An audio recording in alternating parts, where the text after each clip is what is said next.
Consulte sans tabou, c'est le podcast d'EasyPara qui répond à toutes vos questions sur les maux du quotidien. Vous savez ce que vous avez un peu honte d'aborder avec votre pharmacien. Sans tabou, on en parle avec des professionnels de santé.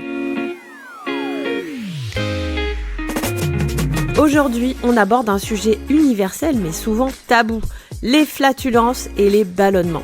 Ces sensations de ventre gonflé, de gaz qui s'accumulent, peuvent être inconfortables et gênantes. Mais rassurez-vous, il existe des solutions simples pour y remédier. Et pour en parler, je suis comme toujours avec Nathalie, notre experte conseil en parapharmacie.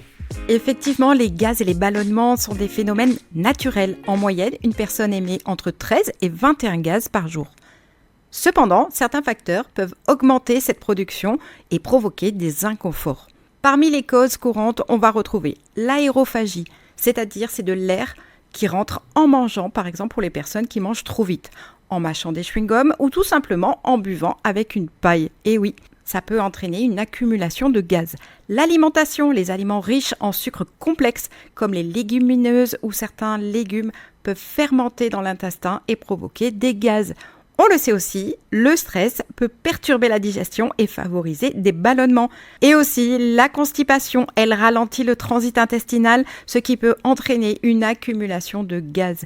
Il peut y avoir d'autres facteurs comme le tabagisme, certaines intolérances alimentaires, par exemple comme le lactose et bien d'autres, ou encore des déséquilibres de la flore intestinale. Ça peut être handicapant et surtout douloureux.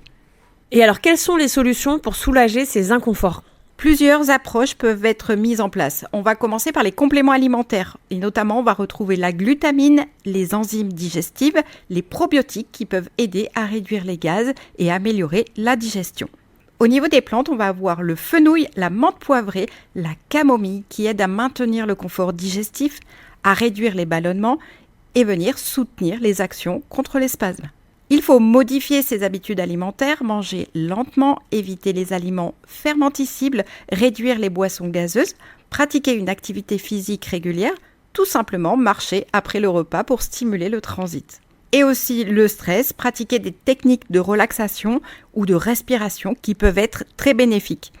Il est également recommandé de tenir un journal alimentaire pour identifier les aliments déclencheurs et adapter son régime en conséquence. Et alors si malgré tout ça, les symptômes persistent ? Si les ballonnements et les flatulences deviennent chroniques ou s'accompagnent d'autres symptômes, il est important de consulter un professionnel de santé. Cela permettra d'écarter d'éventuelles pathologies sous-jacentes et obtenir un traitement adapté.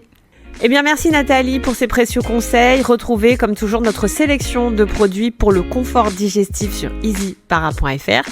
Prenez soin de vous et on vous dit à très vite.